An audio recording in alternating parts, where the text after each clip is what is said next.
देखो, सबसे पहली बात यह है कि लाइफस्टाइल जो है, आजकल का लाइफस्टाइल ही ख़राब हो चुका है।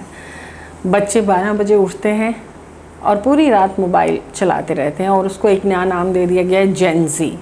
बच्चे अगर जेन-ज़ी में हैं इसलिए आए हैं क्योंकि पेरेंट्स ही जी बन चुके हुए हैं, राइट। पेरेंट्स को अपनी ड्यूटी कहीं ना कहीं समझनी होगी, क्योंकि जैसे पेरेंट्स करते हैं बच्चे उसी को अल्टीमेटली फॉलो करते हैं। आप देखना है जिन घरों में नॉनवेज खाने की प्रथा नहीं होती तो आगे बच्चे जाके नॉनवेज नहीं खाते हैं क्योंकि प्रथा नहीं है ना। और तकरीबन 80% ऑफ द फैमिलीज़ में जिसमें पेरेंट्स बिल्कुल भी टी टॉटलर हैं, ड्रिंक नहीं करते, स्मोक नहीं करते, बच्चे भी नहीं करते, तो वो कहते हैं कि आपको चैरिटी बिगिंस एट होम। तो जो आप बच्चे जैसे चाहते हो उनमें वैसे संस्कार डालो। तो सबसे बड़ा ज़रूरी है, जब आपको पता है कि बच्चा पैदा होता है तो अन्न प्राशन कराया जाता है, उसका खाने का भी एक संस्कार होता है जो हम करवाते हैं। अच्छा। उसमें एक प्रॉपर सेरेमनी की जाती है जब बच्चे को फर्स्ट टाइम अन्न टेस्ट करवाया जाता है। तो अगर बच्चे घर में देखेंगे कि मम्मी कुकिंग कर रही हैं, पापा कुकिंग कर रहे हैं, तो दे नो कि घर में खाना बन रहा है। अगर बच्चों को यहीं सिखाया गया कि बेटा आज we are going on a party, you can order from Zomato और एनी स्विगी या कहीं से भी ऑर्डर कर सकते हो, तो डेफिनेटली वो जो अन्न संस्कार है वो गलत हो जाता है। वो धीरे धीरे इनिशियली तो वो ठीक लगता है, वो बाद में वो पेरेंट्स के लिए ही जी का जंजाल बन जाता है, क्योंकि हाँ, क्योंकि उसके बाद क्या होता है बच्चों में ओबेसिटी आ जाती है। और इतने ज़्यादा, आप यकीन मानेंगे, मेरे पास बच्चे ऐसे भी हैं जो 140-150 किलो थे और उसका रीज़न यही था। उसके बाद पेरेंट्स परेशान हो जाते हैं कि हमारा बच्चा मोटा है। अब आपने उसको संस्कार ही ऐसा दे दिया कि तुमने हर तरह का फास्ट फूड खाना है, अपनी कन्वीनियंस के लिए संस्कार दिया। उसके बाद बायोट्रिक सर्जरी कराइए और इंजेक्शंस लीजिए पतले होने के लिए, उसके बाद इन चीज़ों पे पेरेंट्स आ जाते हैं। तो मुझे लगता है कि कोई जेन-ज़ी या कुछ नहीं है।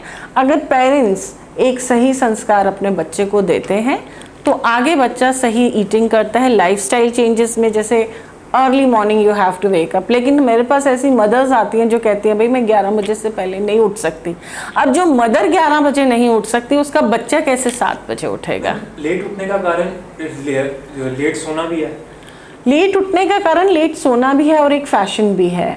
आजकल हर एक चीज़ का ट्रेंड बन चुका है। जैसे आपको पता होगा कि पहले लोग ड्रिंक करते थे तो कभी सोशल मीडिया पे नहीं डालते थे, इफ़ यू रिमेंबर।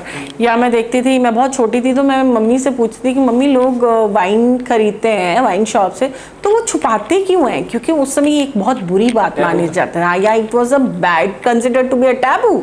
और आज देखिए सोशल मीडिया पर, जैसे मैं फेसबुक खोलती हूँ या इंस्टा खोलती हूँ तो मदर्स जो हैं वो हुक्के के छल्ले बना के उड़ा रही होती हैं और कोई भी उसके ऊपर कहते ना कंट्रोल नहीं है।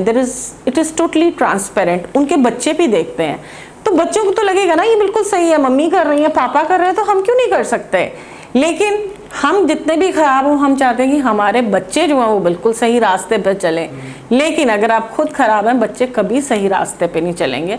और ये धीरे धीरे डिग्रेडेशन होती जा रही है और ये ज़्यादा डिग्रेडेशन इंडिया में ही हो रही है क्योंकि इंडिया में नया नया मॉडर्निज्म आया है और उस मॉडर्निज्म का कॉन्सेप्ट है शराब पियो, सिगरेट पियो, पिज़्ज़ा खाओ, बाज़ार से बर्गर्स मंगवाओ, पास्ता खाओ। This is modernism. Where as I think modernism is to open up your mind and embrace the right culture. उसे मॉडर्निज्म कहा जाता है। हम वी आर रिच फॉर, हमारा फूड कल्चर कितना रिच है।